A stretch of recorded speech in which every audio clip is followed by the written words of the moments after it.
دیکھیے یہاں کی گائے بڑی مشہور ہے، ہالینڈ کی گائے، آسٹریلیا کی گائے. اب کئی لوگ ہالینڈ کی گائے مثلا پاکستان لے جائیں، بھائی دودھ بہت دیتی ہے، ٹھیک ہے، جیسے آپ یورپ آتے ہیں یہاں پیسے بہت ملتے ہیں، یہاں کی گائے دودھ کی وجہ سے لے جاتے ہیں، لوگ یورپ پیسے کی وجہ سے آتے ہیں. معاملہ ایک ہی ہے کیونکہ دونوں میں ارننگ زیادہ ہے. اب ٹھیک ہے گائے لے جانا کون سی بڑی بات ہے، یورپ آنا کوئی بڑی بات نہیں ہے، آ گئے اور وہ جناب یہاں سے گائے لے کے پاکستان چلے گئے. اب گائے جس انوائرمنٹ سے لے گیا ہے اس کا ٹیمپریچر مثلا 27 تھا 28 تھا. گائے لے گیا ملتان میں، گائے لے گیا سکھر اور سبی میں جہاں کا ٹیمپریچر 48 اور 50 اور 52، اس خوشی میں لے گیا کہ دودھ دے گی. اور گائے جب اس انوائرمنٹ میں پہنچی 27 کے انوائرمنٹ سے گئی تھی، اور جب اسے 50 ڈگری کا انوائرمنٹ ملا وہ 40 دن میں گائے مر گئی، کیونکہ وہ اس انوائرمنٹ کے لیے بنی نہیں تھی. وہ انوائرمنٹ اس کی باڈی کے ساتھ مس میچ تھا، لہذا گائے مر گئی. اسی طرح آپ جب پاکستان اور انڈیا کے انوائرمنٹ سے اس انوائرمنٹ میں آتے ہو، میں بدن کے انوائرمنٹ کی بات نہیں کر رہا، ایمان کے انوائرمنٹ کی بات کر رہا. وہاں کے انوائرمنٹ ایمان کو بچانے والا تھا، غیرت والا تھا، حیا والا تھا. کم از کم باہر کی دنیا کتنی بھی بری ہو گھر میں تیرا اپنا کنٹرول تھا، ٹھیک ہے.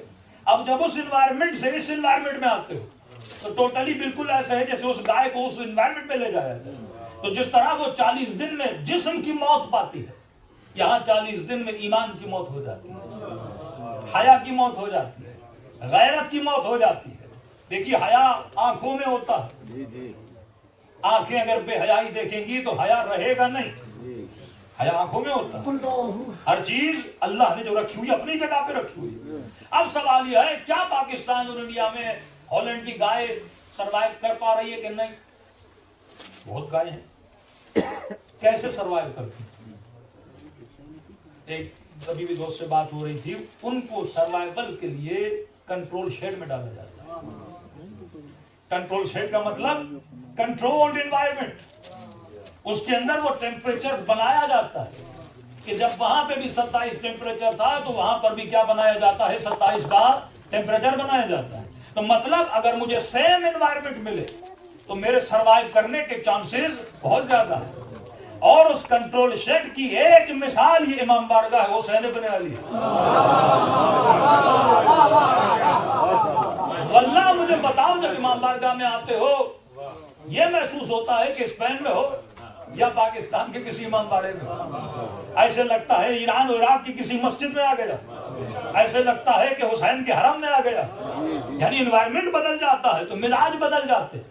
تو پہلی چیز کہ اگر میں نے یہاں پہ سروائیو کرنا ہے تو میں نے اپنے لیے کنٹرول انوائرمنٹ بنانا ہے.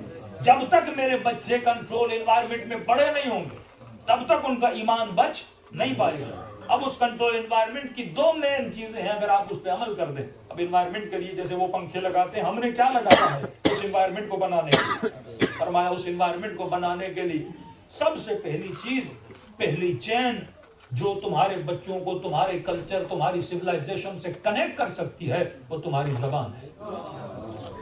یہ میں ایکسپیرینس بتا رہا ہوں، ایک گھر نہیں سینکڑوں گھروں کو دیکھنے کا تجربہ آپ کو بتا رہا ہوں، پورے یورپ اور UK اور آسٹریلیا کے تجربے بتا رہا ہوں. وہ ماں باپ جنہوں نے بچوں سے اپنی زبان میں بات نہیں کی ان کے بچے ڈسکنیکٹ ہو گئے اس پورے کلچر سے، ممبر سے، مرثیے سے، نوحے سے، قصیدے سے، سب سے ڈسکنیکٹ ہو گئے. اور صرف ان سے نہیں ہوئے، اب ظاہر ہے یہ آپ کا نواسا آپ کی نواسی اگر اپنے دادا سے کنیکٹ کرنا چاہے تو کس میں کرے گا؟ اپنی زبان میں کرے گا. سب سے پہلے وہ دادا اور دادی سے ڈسکنیکٹ ہو جاتے ہیں، اپنے کلچر سے ڈسکنیکٹ ہو جاتے ہیں. اور اگر تیرے اندر بصیرت ہے تو صاحب عقل ہونا چاہیے نا، کہ اگر بچہ اسپین میں بڑا ہو رہا ہے تو اسپینش تو ویسے ہی سیکھ جائے گا، تجھے بولنے کی ضرورت کیا ہے؟ اگر بچہ انگلینڈ میں بڑا ہوتا ہے تو انہیں گلیوں میں گھوم گھوم کے اور اسکول میں جا جا کے انگلش سیکھ جائے گا، تجھے بولنے کی ضرورت کیا ہے؟ اور ماڈرن سائیکولوجی نے پروف کیا ہے جو بچے ملٹیپل لینگویج میں بات کرتے ہیں وہ ایکسٹرا آرڈنری کین اور شارپ ہوتے ہیں، نارمل بچوں سے زیادہ تیز ہوتے ہیں. 6-7 سال تک تو بچے کو ملٹیپل لینگویج سکھا سکتا ہے اگر ماں محنت کرے، اگر باپ محنت کرے. اور مومن کہنے لگا کہ مولانا میں بچے کو کنڈر گارڈن سے اٹھانے گیا تو زبردستی بچے سے جرمنی بات کر رہا. ٹیچر نے دیکھ لیا, گویا اس نے ہاتھ جوڑ لیے کہ بھائی آج کے بعد جرمنی بات نہ کرنا. میں نے کہا کیوں؟ کہ جیسی تو جرمن بول رہا ہے اس کی جرمنی کا بھی ستیہ ناش ہے. کئی ایسے ماں باپ ہیں ان کے انگلش کی بچے مذاق اڑاتے ہیں, بھائی آتی نہیں بولتا تو. وہ بچے کہتے ہیں کہ آپ کی انگلش ہمیں اچھی بھی نہیں لگتی پھر بھی بول رہا ہے, کیونکہ اس نے اپنے بچوں کو اپنی زبان نہیں سکھائی. اپنے زبان صرف زبان نہیں ہے, زبان پورا کلچر ہے, زبان پوری سیولائزیشن ہے.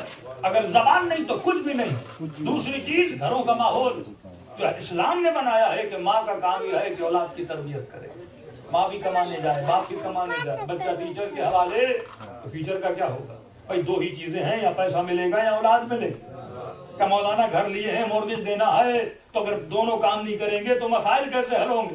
میں نے کہا جناب اب 4 کمروں کے گھر کی جگہ تو 2 کمرے والا بھی تو لے سکتا ہے.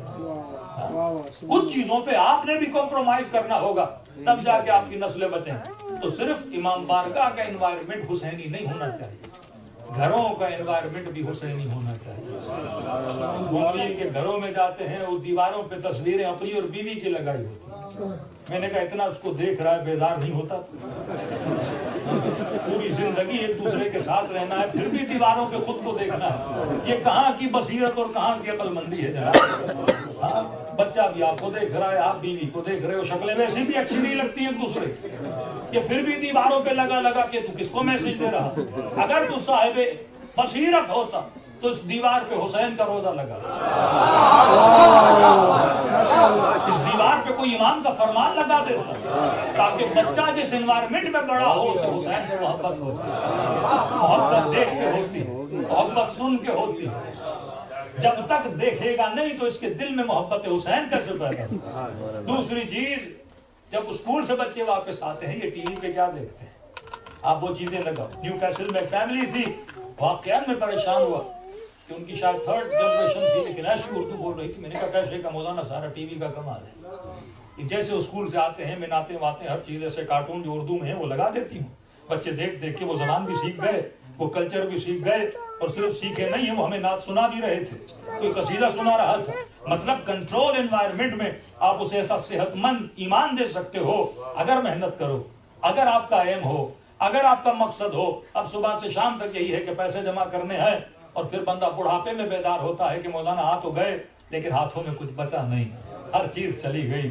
مرنے کے بعد مال کام نہیں آتا, مرنے کے بعد نیک اولاد کام آتا. علی فخر کرتے تھے تو حسنین پہ کرتے, علی فخر کرتے تھے تو عباس پہ کرتے. یہ فخر والی چیز ہے نا.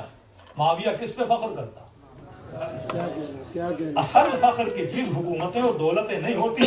تیری اصل دولت تیری اولاد ہے, تیری اصل دولت, تیری اصل کمائی تیری اولاد ہے. اور میں خوش نصیب ہے وہ انسان جس کو اللہ نے نیک بیوی عطا کی, خوش نصیب ہے وہ ماں باپ جن کو اللہ نے نیک اولاد عطا کی ہے. یہ آپ کی چیزیں ہیں. آخری چیز و زحمت کو تمام کروں, اس دور میں امام زمانہ کا سب سے بڑا ہدیہ میں سمجھتا ہوں اگر مومنین کو دیا گیا ہے وہ 40 ہے. یعنی آپ سوچ نہیں سکتے کہ دنیا کی بڑی بڑی طاقتیں پریشان ہیں کہ یہ ہو کیا گیا. ملینز آف لوگ 40 میں جمع ہوتے ہیں. ایسا نہیں کوئی اعلان ہوا ہو کہ 40 منایا جائے گا, نہیں, آٹومیٹکلی ایک ایسا ایونٹ کریٹ ہو گیا جس میں لوگوں کو حسینی رنگ میں ڈالا جاتا ہے. اور یہ کوئی اور نہیں آپ کو ڈال رہا اس رنگ میں, یہ امام زمانہ ڈال رہا. وہاں جاؤ, نہ رنگ, نہ نسل, نہ کلچر, سب ختم ہو جاتا ہے. وہاں ایک ہی نعرہ ہے حسین کا. وہاں ایثار کا جذبہ, وہاں قربانی کا جذبہ. یعنی ایسیوں میں رہنے والے, میں نے ایسے ملٹی بلینر لوگ دیکھے جو شاید 10 منٹ کے لیے اپنی گاڑی سے پاؤں نیچے نہ رکھتے, اور وہ 40 کی واک کر رہے ہیں. پاؤں میں چھالے پڑ گئے, بدن پسینے سے شلشل ہے, کبھی گرمی کبھی سردی, نہ سونا مل رہا ہے نہ کیا, لیکن جا رہے ہیں. کبھی سوچا کہاں جا رہے ہیں, کس کی طرف جا رہے ہیں؟ ایک امام کی طرف جا رہے ہیں. یہ ٹریننگ دی جا رہی ہے. وہ امام جو قبر میں ہے, وہ امام جو شہید ہو چکا ہے, اس شہید امام کے پیچھے جا رہے ہیں اور کہہ رہے ہیں کہ لبیک یا حسین, حسین تیری آواز پہ ہم لبیک پڑھ رہے ہیں. جبکہ ان کو حسین کی آواز سنائی بھی نہیں دے رہی, لیکن جا رہے ہیں. جبکہ ان کو پتا ہے کہ حسین شہید ہو چکے ہیں, جا رہے ہیں جبکہ ان کو پتا ہے کہ کربلا ختم ہو چکی ہے، پھر بھی جا رہے ہیں۔ دراصل یہ حسین کی آواز پہ نہیں جا رہے، یہ ٹریننگ دی جا رہی ہے۔ ایک حسین کا بیٹا آئے گا اور جو تمہیں آواز دے گا، اس وقت ایسے چلنا، پاؤں کے چھالوں کی پرواہ نہ کرنا، گرمی کی پرواہ نہ کرنا، ایک رنگ میں جانا۔ وہاں پہ یہ نہیں کہ یہ عراقی ہے، انڈین ہے، پاکستانی ہے، کویتی ہے، وہاں پہ ایک ہی ہے کہ یہ سارے کے سارے حسین ہیں۔ یہ امام نے آپ سب کو ایک رنگ میں جوڑا ہے۔ تو کہتا ہوں ان ملکوں میں رہنے والوں، اگر چھٹیاں ملے نا، یہ بھی بندہ صاحب بصیرت نہیں ہے جو چھٹیوں پہ کبھی سوئٹزرلینڈ نکل جاتا ہے۔ مولانا آج ادھر گھومنے گئے، ادھر گھومنے گئے، کیوں اپنی نسلوں کو تباہ و برباد کر رہے ہیں؟ یہ 15 دن کی چھٹی، یہ 2 مہینے کی چھٹی، 3 آپشن ہیں، یا کربلا چلا جائے، یا مکہ و مدینہ چلا جائے، یا ایران چلا جائے۔ تینوں آپشن نہیں ہے تو اپنے ملک چلا جائے، ان کو اپنا کلچر سکھا، اپنی زبان سکھا، اپنے ماحول سے کنیکٹ کر، پھر تمہاری نسلیں بھی بچیں گی، اور اگر نسل بچی تو تمہارا ایمان بچ جائے گا، مرنے کے بعد روح کو اطمینان ہوگا۔ اگر نسل نہ بچی، یہاں بھی سکون نہیں، اور مر جائے گا تو قبر میں بھی سکون نہیں۔ آج ان کی روحیں تڑپ رہی ہیں، پر علی کی روح خوش ہے۔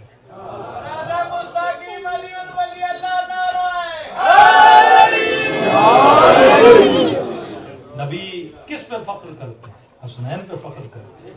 اسی طرح علی اپنے شیعوں پہ فخر کرتے ہیں، جب کہا کہ کونوا لنا زینن ولا تکونوا لنا شینا، میرے لیے باعث زینت بننا، باعث ذلت نہ بننا۔ دنیا تجھے دیکھ کے کہے جب علی کا شیعہ ایسا ہے تو اس کا مولا علی کیسا ہے۔ واللہ یہ دشمن آج بولتے ہیں، جب شیعہ لیڈروں کی بہادری دیکھتے ہیں، وہ چاہے لبنان کے شیعہ ہوں، وہ چاہے عراق کے شیعہ ہوں، وہ چاہے ایران کے شیعہ ہوں، جب ان کی بہادریوں کو دیکھتے ہیں تو بولتے ہیں کہ جب یہ ایسے ہیں تو اس کا امیر المومنین کیسا ہے۔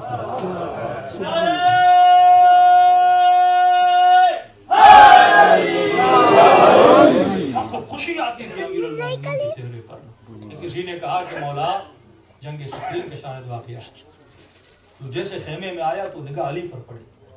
پریشانی کے عالم میں مولا باہر سب کہہ رہے ہیں کہ علی تو میدان جنگ میں، آپ یہاں پر بیٹھے ہوئے ہیں۔ امام نے کہا کون ہے میدان جنگ؟ کہا مولا ایک ہے جو بالکل آپ کی طرح لڑ رہا ہے، آنکھوں کی سرخی وہی ہے جو آپ کی آنکھوں میں ہوتی ہے، تلوار ایسے لڑا رہا ہے جیسے آپ لڑاتے ہیں، مولا لشکر کی صفوں کو ایسے چیر رہا ہے جیسے آپ چیرتے ہوئے حملہ کرتے ہیں۔ تو امام نے کہا ذرا بلا تو صحیح دیکھیں ہے کون؟ یہ آگے بڑھا اور اسے آواز دے کر کہا کہ علی تجھے بلا رہے ہیں۔ یہ آیا خیمے کے اندر، کہتے ہیں نقاب لگا ہوا تھا چہرے پر، کالے سے بال تھے جو چہرے پہ آ رہے تھے، رنگ اتنا سفید تھا کہ سرخی تھی آنکھوں پہ اور چہرے پہ جلال تھا، اور فرماتے ہیں کہ جب قریب آیا خیمے میں تو مسکرا کر میرے مولا نے کہا ذرا نقاب تو ہٹا۔ جب اس نے نقاب ہٹایا، سفید چہرہ، خون جیسا رنگ، اور چہرے پہ تصور کرو کہ کالے بال بھی پڑے ہوئے ہوں، تو علی نے جیسے چہرے کو دیکھا تو کہا کہ یہ میرا قمر بنی ہاشم۔ ایسا کوئی بنے تو علی بھی فخر کرتے ہیں، ایسی شجاعت ہو تو علی فخر کرتے ہیں۔ تو فرمایا ایسے بنو تو واقعاً مولا تجھ پہ ناز کرے، امام زمانہ تجھ پہ ناز کرے۔ دنیا کی تعریفیں کیا ہوتی ہیں؟ تعریف تو وہ جو امام کی زبان سے تیرے لیے ہو، وہ تعریف سننے کے لیے ترسا کرو۔ پروردگارہ بحق محمد و آل محمد اس قلیل عبادت کو اپنی بارگاہ میں قبول کر، ہم سب کے صغیرہ کبیرہ گناہ معاف، خدا